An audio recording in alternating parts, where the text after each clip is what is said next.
Good morning students. आज हम लोग डिस्कस करेंगे क्लोज को। ठीक है, क्लोज क्या होता है, ठीक है, इसका क्या यूज़ होता है। तो क्लोज का मतलब उपवाक्य होता है। ठीक है बच्चों, क्लोज का मतलब क्या होता है, उपवाक्य होता है। ठीक है, आज जो है हम सिर्फ क्लोज को मतलब ज़्यादा डिटेल में नहीं, थोड़ा ब्रीफ में ही पढ़ेंगे, क्योंकि प्रीपोजिशन के बाद आता है कंजक्शन। ठीक है, प्रीपोजिशन के बाद पढ़ा जाता है कंजक्शन। बट क्या है कि कंजक्शन को पढ़ने से पहले हमें क्लोज को पढ़ लेना चाहिए, क्योंकि कंजक्शन क्या करता है, वर्ड्स और सेंटेंस को तो जोड़ता ही है, साथ साथ क्लोज को भी जोड़ता है। ठीक है, वर्ड्स को, सेंटेंसेस को तो वो जोड़ता ही है, पर उससे पहले वो क्या करता है, क्लोज को भी जोड़ता है। तो अब आपने सोचा होगा कि वर्ड्स तो हमें पता है, सेंटेंसेस भी मालूम है, अब ये क्लोज क्या होते हैं, है ना। तो उसीलिए मैंने सोचा कि सबसे पहले आपको थोड़ा सा क्लोज के बारे में बता दूं। तो क्लोज के बारे में आज हम कोई डिटेल में नहीं, सिर्फ ब्रीफ में ही इस पर डिस्कस करेंगे। चलिए देख लेते हैं। तो बेटा क्लोज जो होता है, इसको हिंदी में उपवाक्य बोलते हैं। ठीक है, क्लोज जो होता है इसको हिंदी में उपवाक्य बोलते हैं। जैसे सेंटेंस होता है वैसे क्लोज होता है। सेंटेंस क्या करता है, एक मीनिंगफुल आंसर देता है हमको, है ना। Sentence is a group of word that make complete sense, है ना, एक कंप्लीट सेंस देता है। पर जो क्लोज होता है ये हमें कंप्लीट सेंस नहीं दे पाता है। ठीक है, जो क्लोज होता है ये हमें कंप्लीट सेंस नहीं दे पाता है। क्लोज जो होता है वो सेंटेंस का एक छोटा सा पार्ट होता है। ठीक है, क्लोज सेंटेंस का एक छोटा सा पार्ट होता है, एक छोटा सा हिस्सा होता है। ठीक है, तो चलिए अब हम देख लेते हैं कि क्लोज बनता कैसे है। तो क्लोज का बच्चों जो स्ट्रक्चर है, क्लोज जो है सिर्फ क्लोज का सिर्फ एक सब्जेक्ट होता है और दूसरी फाइनाइट वर्ब होती है। ठीक है, क्लोज का क्या होता है, एक सब्जेक्ट होता है और दूसरा फाइनाइट वर्ब होता है। तो देखिए यहाँ मैंने कुछ एग्जांपल लिखे हैं क्लोज को समझाने के लिए। My mother called me but I give no answer. My mother called me but I give no answer. तो ये क्या है, सेंटेंस है ना। ये क्या है, पूरा एक सेंटेंस है। अब इसमें देखिए दो क्लासेस हैं, कहाँ पर है देखते हैं। एक तो है माई मदर, तो माई मदर क्या है, सब्जेक्ट है ना। कॉल्ड ये क्या है, वर्ब है ना। तो सब्जेक्ट प्लस वर्ब क्या बन गया, क्लोज बन गया। फिर उसके बाद इधर बट जो कंजक्शन है उसके बाद लिखा है आई गेव नो आंसर। तो आई और गिव ये क्या है, आई सब्जेक्ट है और गिव क्या है, वर्ब है। ठीक है, तो हमने देखा बच्चों कि क्लॉज क्या होता है, सेंटेंस का एक छोटा सा हिस्सा होता है, एक छोटा सा पार्ट होता है। ठीक है, इसके और भी एग्जांपल देख लेते हैं। Where Ram lives is not known. Where Ram lives is not known. अब आप बताइए इसमें क्या लिखा है, राम लिव्स, तो राम क्या है, सब्जेक्ट है और लिव्स क्या है, वर्ब है। तो ये जो छोटा सा हिस्सा है ये दोनों मिलकर क्या बने, क्लोज बन गए। ठीक है, आगे है I will do as you tell me. I will do as you tell me, मैं वैसा ही करूँगा जैसा आप कहते हैं। तो आई और विल डू ये क्या है, आई तो सब्जेक्ट है, विल डू क्या है, वर्ब है। एज क्या है, कंजक्शन है, और यू सब्जेक्ट है, टेल मी ये क्या है, सॉरी टेल क्या है, वर्ब है। ठीक है, तो ये क्या है, क्लॉजेज हैं। ठीक है, ये पूरा एक सेंटेंस और सेंटेंस में दो क्लॉजेज हैं। ऐसे ही Radha meet her friend who came yesterday.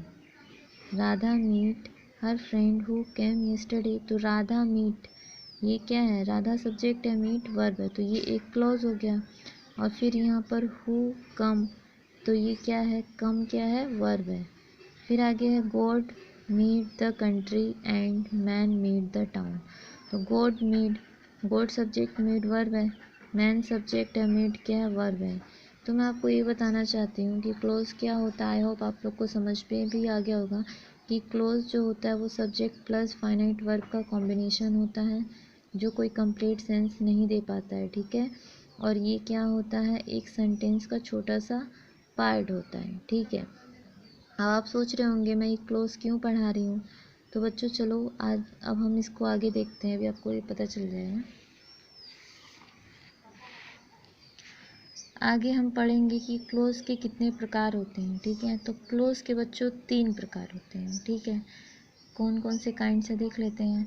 Principal clause, subordinate clause, coordinate clause, ठीक है। 3 क्लोज हैं, प्रिंसिपल क्लोज, सबऑर्डिनेट क्लोज और कोऑर्डिनेट क्लोज। तो बच्चों जो प्रिंसिपल क्लोज होता है इसको मेन क्लोज भी बोलते हैं और इसको इंडिपेंडेंट क्लोज भी बोलते हैं, ठीक है। जो प्रिंसिपल क्लोज होता है इसको मेन क्लॉज, इंडिपेंडेंट क्लॉज भी बोलते हैं, ठीक है। ये क्या होता है, ये स्वतंत्र होता है, इसको मतलब किसी कंजक्शन की ज़रूरत नहीं होती है, ठीक है। ये खुद ही एक अपना छोटा सा मीनिंगफुल आंसर दे सकता है। आगे है सबऑर्डिनेट क्लोज, ठीक है। सबऑर्डिनेट क्लोज ये क्या होता है, ये इसको बोलते हैं आश्रित उपवाक्य। कैसा वाक्य, आश्रित उपवाक्य, ठीक है। ये क्या होता है, ये प्रिंसिपल क्लॉज के ऊपर जो है डिपेंड करता है, इसको डिपेंडेंट क्लॉज भी बोलते हैं, ठीक है। इसका सबऑर्डिनेट क्लॉज का अपना कोई मतलब इसका अपना कोई बेस नहीं होता है, कोई वैल्यू नहीं होती है, ठीक है। इसको अगर जो हम पढ़ेंगे सबऑर्डिनेट क्लॉज जो है उसको अगर जो आप पढ़ेंगे तो उसका कोई भी मीनिंगफुल आंसर नहीं होगा। इसको मीनिंगफुल आंसर देने के लिए ये किस पे, प्रिंसिपल क्लॉज पर ही डिपेंड करता है, ठीक है। आगे है कोऑर्डिनेटिंग क्लॉज। जो कोऑर्डिनेटिंग क्लॉज होता है ये क्लॉज जो होता है सबऑर्डिनेट क्लॉज के मुकाबले थोड़ा ठीक होता है। इसमें ये जो है अपने आप में दो सेंटेंसेस, दो क्लॉजेस से बना होता है, हैं। और इसमें दूसरा क्या होता है कि ये सबऑर्डिनेट क्लॉज की तरह पूरा डिपेंडेंट नहीं रहता है, ठीक है। तो ये तो बस थोड़ी बहुत बात हो गई क्लॉज की। तो क्लॉज को अब हम इसको देखते हैं कि यहाँ पे जो लिखा है principal clause plus subordinate conjunction plus subordinate clause. तो मैं आपको ये बताना चाहती हूँ कि सबऑर्डिनेट क्लॉज को प्रिंसिपल क्लॉज से जोड़ने के लिए किसका यूज होता है, सबऑर्डिनेट कंजक्शन का यूज़ होता है, ठीक है। सबऑर्डिनेट क्लॉज को प्रिंसिपल क्लॉज से जोड़ने के लिए किसका यूज होता है, सबऑर्डिनेट कंजक्शन का यूज़ होता है, ठीक है। और फिर वही कोऑर्डिनेटिंग क्लॉज को प्रिंसिपल क्लॉज से जोड़ने के लिए किसका यूज होता है, कोऑर्डिनेटिंग कंजक्शन का यूज़ होता है, ठीक है। मैंने बस ये जो वीडियो बना है ये सिर्फ़ और सिर्फ आपको क्लॉज की थोड़ा सा उसका बैकग्राउंड बताने के लिए था कि क्लॉज होते क्या हैं और इनका यूज़ कैसे होता है, ठीक है। तो चलिए अब हमको पता चल गया कि क्लॉज क्या होता है, ठीक है। तो चलिए आज हम इसका ये वाला पार्ट देख लेते हैं, कंजक्शन, ठीक है। तो आपको पता है कंजक्शन क्या होता है बच्चों, कंजक्शन जो होता है जॉइनिंग वर्ड होता है। कंजक्शन क्या होता है, जॉइनिंग वर्ड होता है। ये क्या करता है, जॉइन करता है, सबको जोड़ता है, ठीक है। हिंदी में इसको बोलते हैं संयोजक। लिखा हुआ है conjunction are words that join two words, class and sentences.